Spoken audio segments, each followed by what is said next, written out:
Hi everybody, I'm Ryan. Over the course of the past few weeks, we have been analyzing red-black midrange in Pioneer and its new iterations. And so I wanted to compile all of those videos into one big deep dive video, which is what you're watching right now. So sit back, relax, take notes, and enjoy a deck tech, a sideboard guide, analyzing flex slots and nuances and play patterns. Sorry, my brain like farted for a second right there. It's early in the morning. I try to get my work done quick. Anyway, here you go. I genuinely think this is one of the best mid-range decks in Pioneer, especially with aggro decks becoming more and more popular. And the aggressive version of red-black mid-range that I'm playing is really suited because people are used to the hyper aggro decks, and then they sideboard for the mid-range version, and then you can just kill underneath them. So here is red-black mid-range. Is this my red-black mid-range deck? Let's go through it all. I'm going to reorganize really quickly to make it easier to talk about.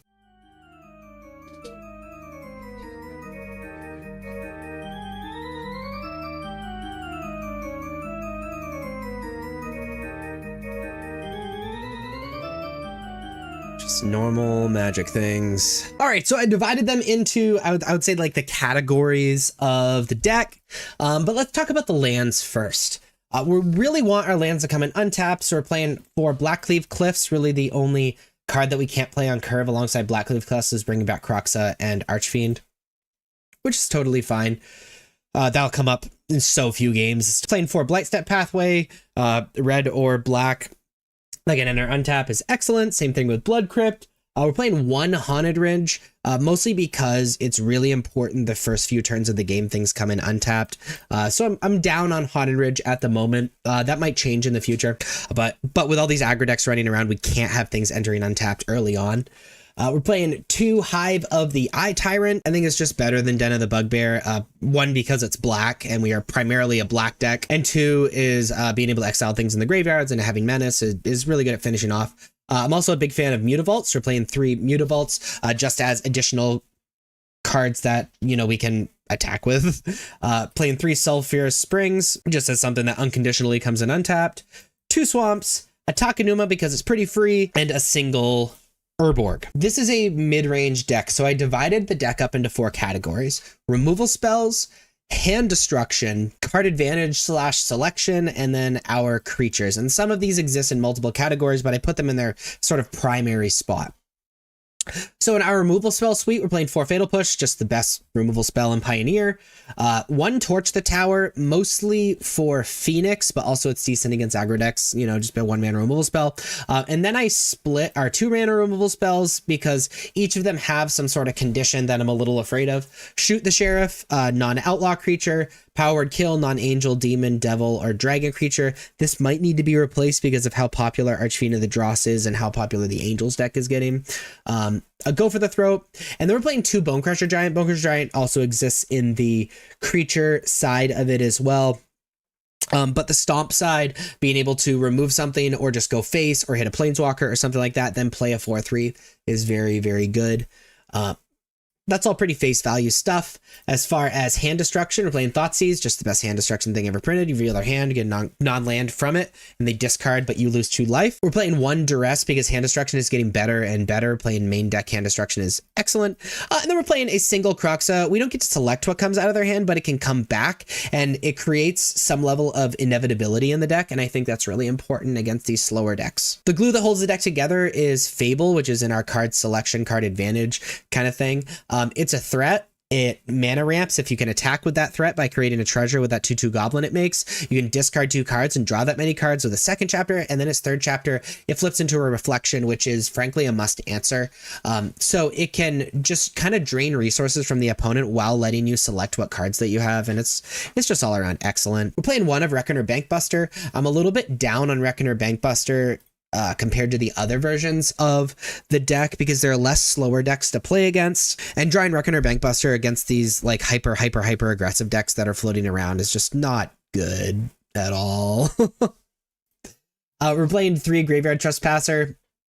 It's just a difficult to answer threat as far as like removal spells go, and also it's graveyard hate, and also it gains life. Like, it's an all around pretty decent card. I think it's kind of bad at all of those things, but it providing all of those things on one card, I think is worth it.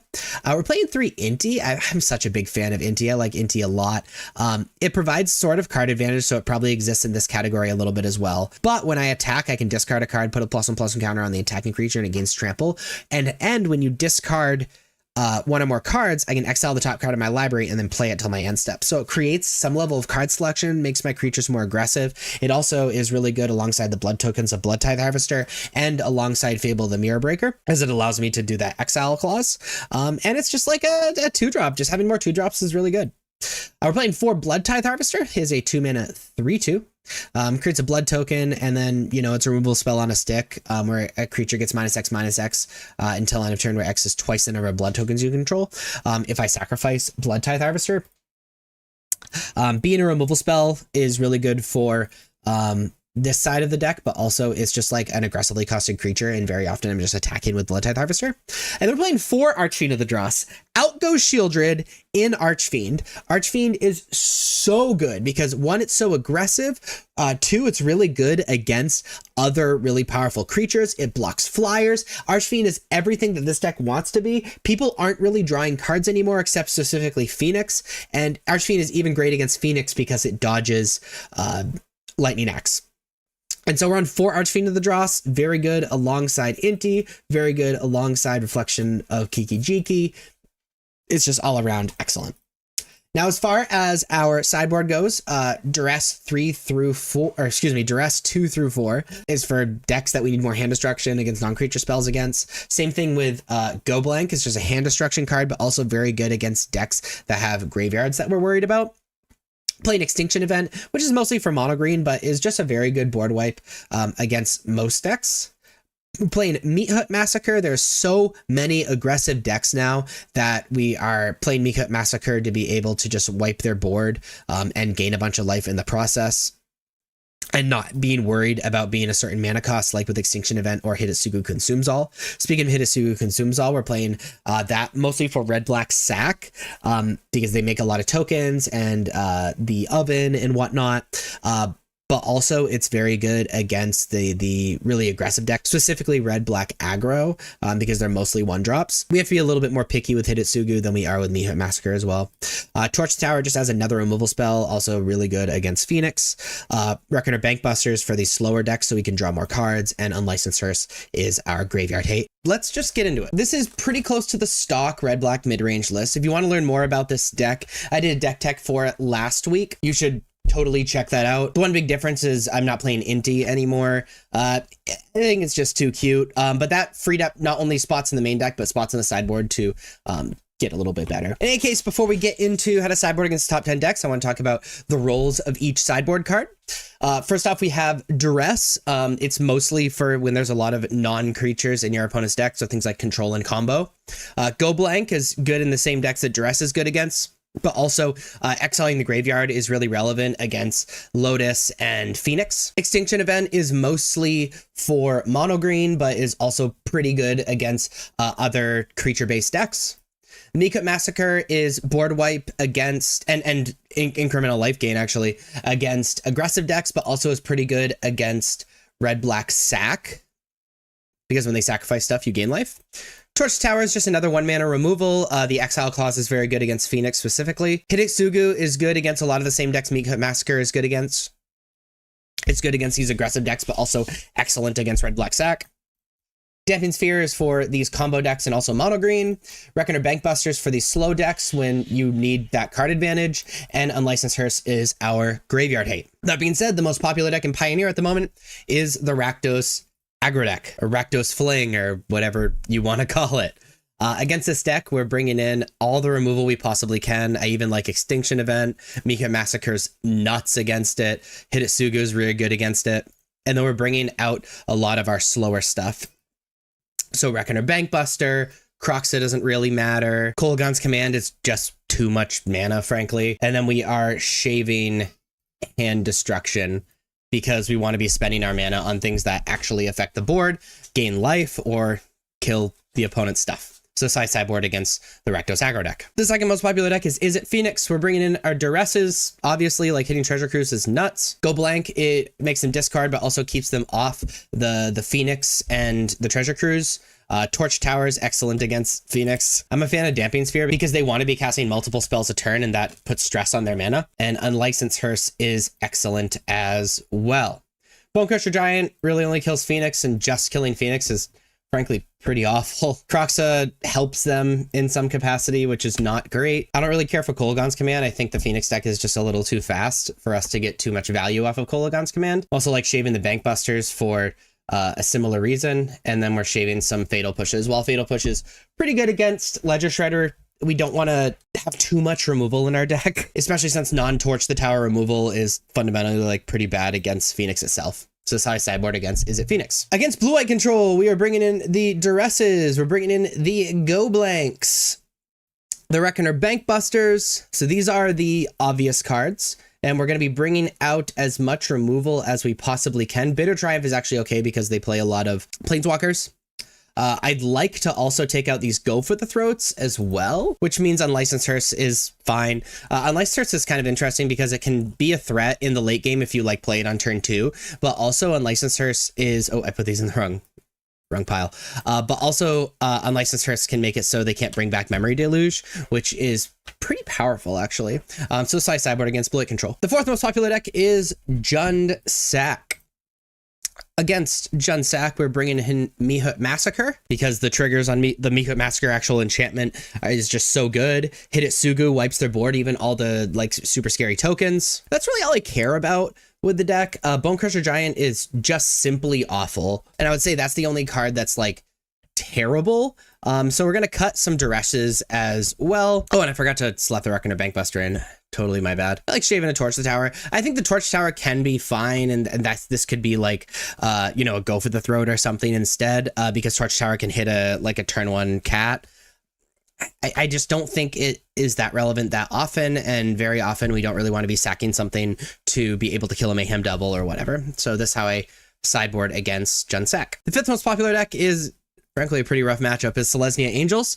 We're bringing in Duresses because the way that they beat us is playing Collected Company, and Kayla's Reconstruction. Bringing in Extinction Event because we just got to catch up in some fashion. Same thing with Mihut Massacre. Unfortunately, Hidetsugu does not kill anything but the Mana Dorks in our opponent's deck. We're going to be shaving a Torch the Tower because it really only kills the Mana Dorks.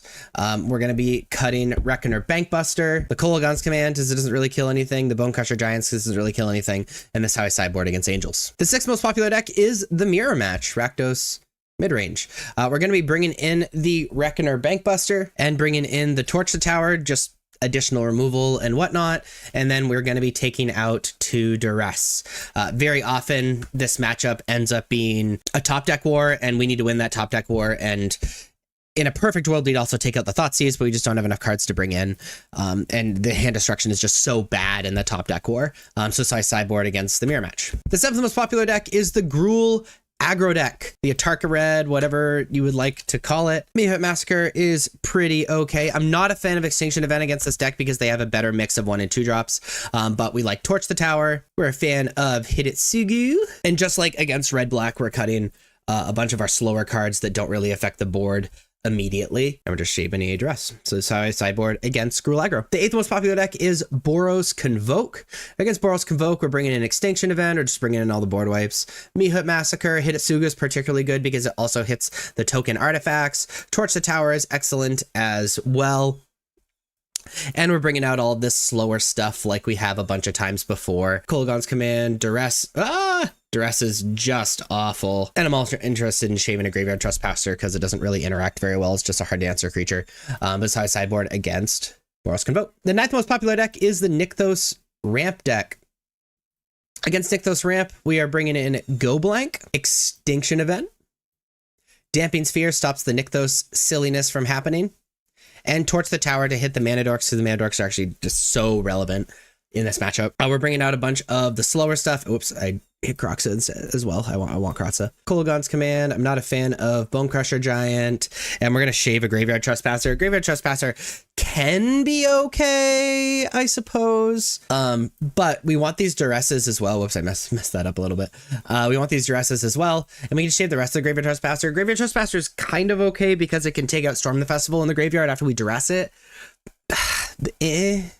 Like, I'm not super interested in that. The name of the game here is to apply as much pressure as possible and break up their combo as fast as possible. So this is how I sideboard against the Nykthos ramp, mono green Nykthos, whatever you want to call it deck. The 10th most popular deck, and the last deck that we're going to talk about how to sideboard against, is the Hidden Strings, Lotus combo, whatever you want to call it. We're bringing in our duresses. We're bringing in our go blanks. We're bringing in our Damping Sphere. And then these cards are okay, but let's look at what we want to bring out. We don't like Kolaghan's Command, and we just want to sideboard out as much removal as possible and apply as much pressure as possible, which means we're totally okay with these cards. Let's keep in a Bitter Triumph. Very often, like, there's a Dragonlord Dramoka or something that comes in, so having a single removal spell is like totally fine. And so this I sideboard against Hidden Strings. I'm very worried this video isn't going to be helpful at all because this deck is still trying to figure itself out in this post-vampire combo shell. So let me just show you. So these are the not flex slots in the red-black midrange deck. As you can see, only 43 cards in the main deck and 9 cards in the sideboard are like kind of set in stone. I'm queued up for a challenge. Hold up, let me get rid of that. That's really funny. There we go. Whoops. And just take a look at this. I'm not really going to talk about each card in this like non-flex slots of the deck. But notice there's also a bunch of lands. I've already talked about these cards in the deck tech. You should check that out. It was posted a few weeks ago. But let's look at all of the flex slots you can play in these 17 slots in the main deck and these 6 slots in the sideboard. And it's a lot. As you can see, I'm a little worried that this video might not be super helpful, but at least this can give you options of what to play in these slots in the future. Weirdly enough, you can almost make a full deck with all of the cards that you could be playing in these flex slots in the red-black midrange deck. So you want to play 25 lands. Let me double check. I believe there's 16 lands that are not flex slots. Okay, so you want to pick 9 of these lands to play. And really, besides the utility lands, you're mostly just trying to get a powerful mana base that you have. Make sure you have black on turn 1 and have access to red by turn 2. So knowing that, you know, you can use your intuition or look at decks if you'd like, but I'll just talk about the utility lands. Castle Lothwain is really good against these slower decks because it allows you to draw into more cards. It's falling out of favor because of all the aggro decks that are in Pioneer, but it's still a very powerful card. Den of the Bugbear, similarly, what we don't like about Den of the Bugbear is it produces red in the early turns, where we really need black in the early turns. Black is the primary color of this deck, but is a very good aggressive attacker. Mutavault's a really cool early blocker and a really cheap attacker. The issue is that colorless is really tough because it's a pretty mana and color hungry deck. Sokenzon is often free, but it is decidedly not a basic, where you can channel it and get 2 1/1 colorless spirits. And then Takenuma, similar to Sokenzon, is a little free, but is notably not a basic, where you can mill 3 cards, return a creature or planeswalker from graveyard to your hand. Those are the utility cards. Just you want to pick 9 of these cards to add to your mana base to make sure that you have your colors and also your mana actually does something. As far as the rest of the main deck, Torch the Tower is a part of the removal spell suite. You mostly want to play this if you're looking to exile. It's a decent cheap removal against these aggro decks as well, but mostly you'd be playing Torch the Tower for like Phoenix and things like that. Bitter Triumph is a great unconditional removal spell. Notably, it kills planeswalkers. Go for the Throat, which is here as well, is probably a little bit better if you're only worried about creatures, but if you want to make sure that you can take out planeswalkers as well, Bitter Triumph is probably worth it, even though you have to pay 3 life or discard a card. Heartless Act is very good if you think you're going to be playing against a lot of those 6/6 demons that we are playing. Removing counters from creatures is very powerful. Shieldred's Edict is a pretty good unconditional removal. It's really good against like different token strategies because you can take out their primary like enabler.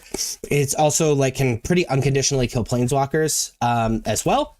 Kroxa is really good against the slower decks. It'll make them discard a card early on and then can just be a finisher later on. But you have to make sure you're actually playing against these slower decks because it does literally nothing, it feels like, against the faster decks. Reckoner Bankbuster, also pretty good against the slower decks, allows you to draw additional cards. Graveyard Trespasser is awesome graveyard hate, and it allows you to gain a little bit of life and is a creature on a stick that is actually pretty hard for other mid-range decks to handle, so it's really good against graveyard decks and mid-range decks.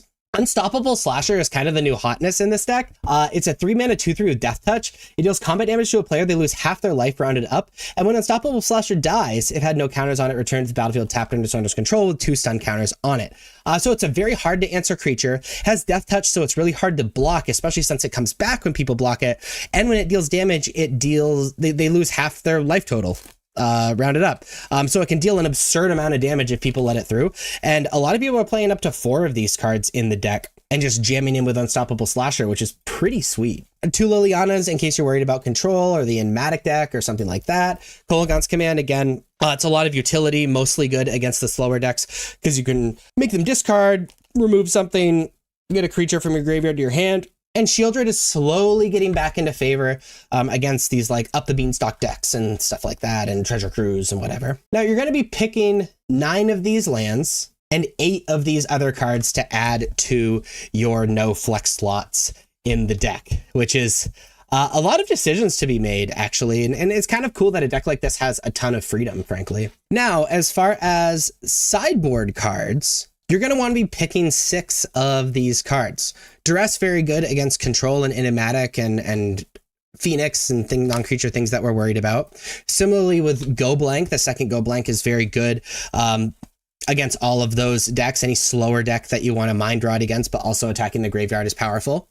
Liliana, we've already talked about. Extinction Event is very, very good against mono green, as you can just say odd and take out all of their creatures. But also it's just a decent board wipe otherwise. Leyline of the Void is excellent for graveyard hate. The End is a pretty cool unconditional removal, though it's a little expensive, but it's very good against decks that you know as a playset of a key card. So things like Phoenix or the Demon or something like that. This is mostly really good against mid-range strategies, and right now mid-range isn't super powerful in Pioneer. But if you plan on playing against mid-range quite a bit, The End is pretty strong. Torch Tower, we've already talked about. Magebane Lizard is really strong against decks like Phoenix and Lotus and stuff like that. Pyroclasm, obviously like a board wipe against the little weenie decks. The issue is the most powerful aggro deck is the red-black deck, and often they have more than 2 toughness, so it's a little hard. We've already talked about Kolaghan's Command. Damping Sphere is excellent against the decks like Phoenix and the Lotus deck, and it's also pretty good against the Nykthos deck, and things like that. I've already talked about Reckoner Bankbuster, and Unlicensed Hearse is just additional graveyard hate. So you're going to be picking 6 of these cards to add to your deck. A lot of these nuances are mostly like individual card nuances or card combination nuances. It's a red-black mid-range deck. There's not a lot of insanely complex things going on that are unique to this deck. But it's still important to know about these things going into playing it. First off, Fable of the Mirror Breaker, or more or less Reflection of Kiki-Jiki, the flip side of Fable of the Mirror Breaker, can combo with itself. The way Reflection of Kiki-Jiki is worded is that it says the token is sacrificed at the beginning of the next end step. So if you have 2 Reflection of Kiki-Jikis on the battlefield and have an amount of mana available, you can have one Reflection of Kiki-Jiki copy the other Reflection of Kiki-Jiki, have the new token that now has haste, copy a Reflection of Kiki-Jiki, and so on and so forth, and do that for all of your mana, so you have an extra copy of Reflection of Kiki-Jiki for every mana that you had during an end step that you activated, normally your opponent's end step, and then you get to untap with all these copies. Then you can either choose to attack with all of these Reflection of Kiki-Jikis, or copy other things that are big. It's wildly powerful. Also, this is less of a nuance and more like a really common play pattern. Copying Archfiend of the Dross with Reflection of Kiki-Jiki is insane because you get multiple triggers from killing stuff, and it's a 6/6 flyer. I feel like that doesn't need to be said, but it's so good to kind of keep jumping off of Reflection of Kiki-Jiki, because it's important to understand, like, this like the only complex card in the deck. Remember, you can copy Blood Tithe Harvester to make another blood token, so you can sacrifice Blood Tithe Harvester to kill even bigger creatures. But the new token of Blood Tithe Harvester has haste, so you can sacrifice that token to remove things. So Blood Tithe Harvester Reflection of Kiki-Jiki is kind of a removal spell on a stick for 1 mana. And to kind of dial it back on the Reflection of Kiki-Jiki thing, if we go to the second chapter of Fable of the Mirror Breaker, one thing I see people do all the time, and I am guilty of it sometimes as well, is discarding to Fable and like hoping. So we all know having a ton of land is awkward, but discarding the only land in your hand when you need to hit your land drop, just like hoping that you're going to hit another land, is obviously not a good thing. Or like if you need a card in 2 turns or need that land in 2 turns, you might not want to discard the land that you're going to play the turn after next. You know, unless you absolutely need a certain card, it's important not to discard cards that you need in the next turn or 2. Which sounds stupid, but people do it all the time with Fable. And the last nuance, if you are playing the Unstoppable Slasher Bloodletter combo, understand that it is literally a kill if you connect with Unstoppable Slasher and have Bloodletter on the battlefield. Because double of half is whole. It is literally Splinter Twin. So I hope you guys liked that compilation video. If you did, please be sure to like and subscribe. Check me out on social medias. Links are above me and in the description. Thank you so much for watching. I'll see you next time. Bye-bye.